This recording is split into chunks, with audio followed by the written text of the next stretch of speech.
Good afternoon. I'm going to talk about some lab experiments on the response of a reef-fronted beach to sea level rise and reef degradation. And my co-author is William Ginzo, who was a visiting student from Imperial College.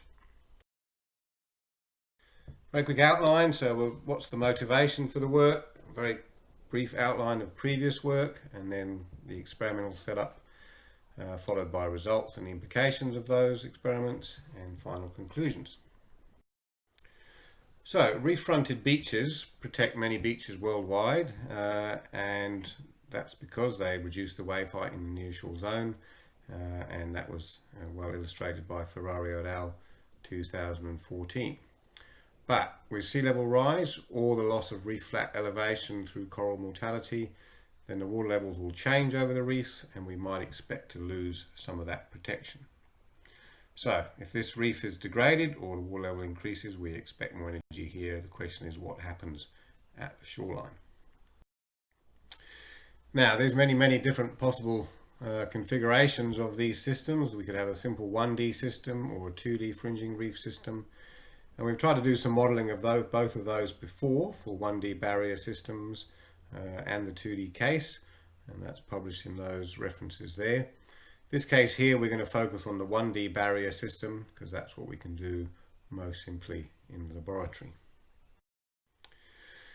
Now, when we did that 1D modeling, we based it on a non-metonic response function that was proposed originally back in 2011 and we used again in 2014, which says that as the nearshore Gaulet or D number increases, then you get a non-metonic response function in the sediment transport, starting with an increase of sediment transport at low Gaulet numbers, moving to erosion at high Gaulet numbers. So that's the Wright et al. Type response model, and we've modified a little bit to think about what was happening in this phase of the problem here. We're going to use two measures of sediment transport to look at the experimental data. One is the local sediment transport from the Exner equation, just using the delta Z's measured.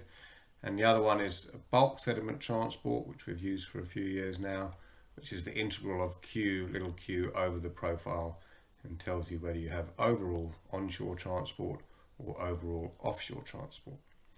So, the hypothesis here, or the question here is this approach or this formulation valid for reef-fronted beaches? Okay, so in the lab experiments, we've got horizontal bottom of the flume, we've got a sandy beach about 10 meters from a wave maker, 1 in 15 slope. We're going to put a sandbag and paving slab reef on the top of that. We're looking at a barrier reef system with a lagoon behind, and we've got wave gauges A, B, C, D offshore, so A is offshore, E is inside the lagoon. We're going to use random waves with active wave absorption. We have a laser profiler that can measure from above the water surface and measures 8 profile lines. And we're going to look at water level increases over the reef as well as reduce the reef flat elevation. So to reduce the reef flat elevation, we construct a reef out of sandbags and paving slabs which can be removed as we go along.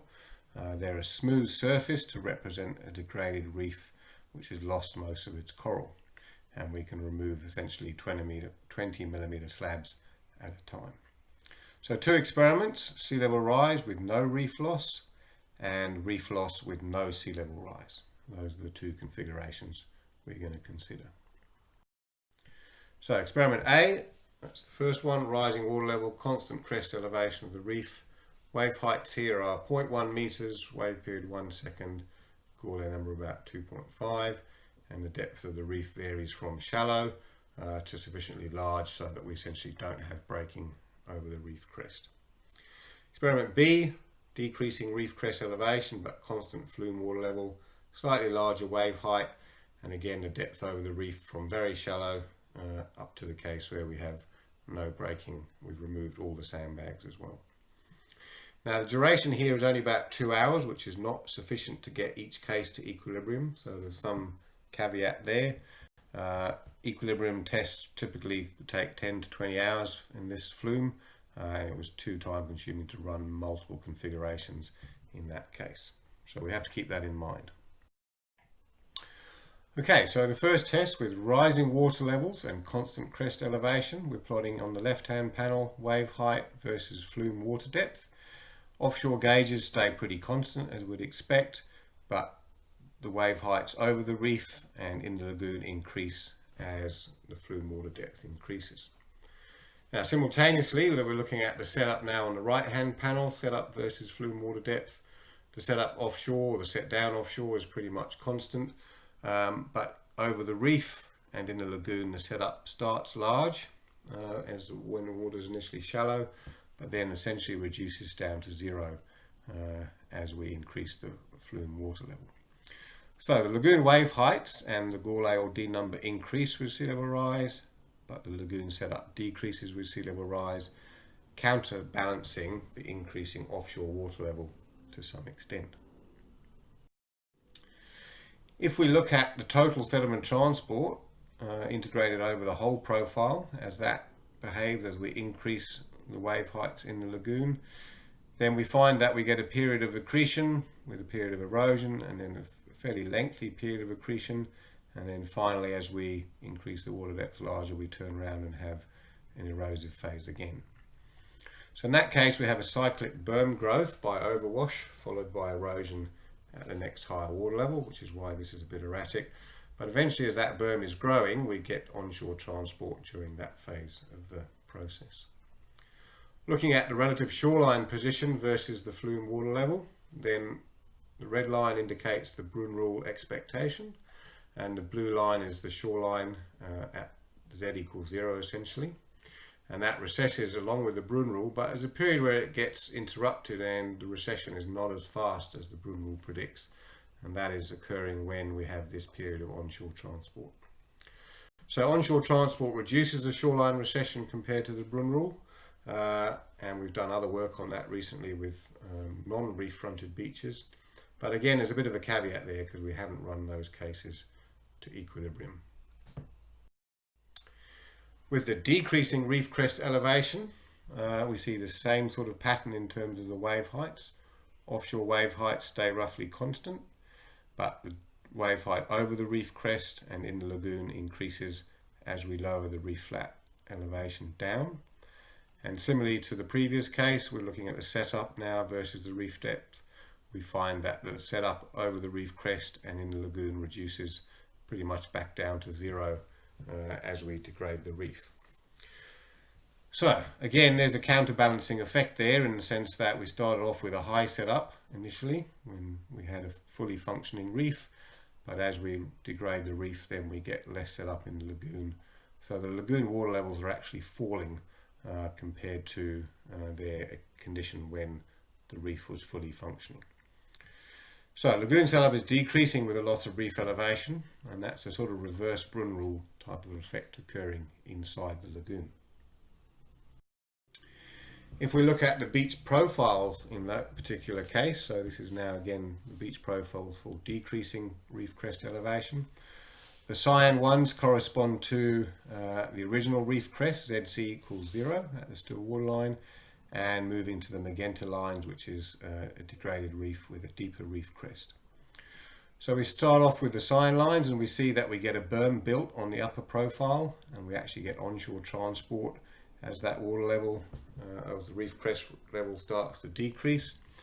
And then when we get the reef crest degraded fully, we finally start to build a bar offshore in the surf zone within the lagoon, in the cases for the last two profiles measured in that case. So again, with the shoreline recession, we start off reducing as the Brun rule would suggest, but there's a period where actually that reverses and we get the recession reducing and in fact reversing, followed by again then a period of recession. Now that's the recession at the shoreline, which is here, and we can see that that point is always recessing, but we see we're accumulating a lot of sediment on the upper beach, so we actually have onshore transport even though the shoreline is receding. So we start off by decreasing ZC, that leads to berm growth, and as we keep decreasing the crest elevation, eventually we get on offshore transport and erosion in the outer part of the profile. If we plot the local sediment transport for that period, then again the sign lines at the beginning. We have a period of onshore transport here in the middle phase over the whole of the profile. That's retained on the upper beach face even towards the end of the experiment, but we're starting to get offshore transport, which is dominating the total transport in the latter phases and further out in the lagoon.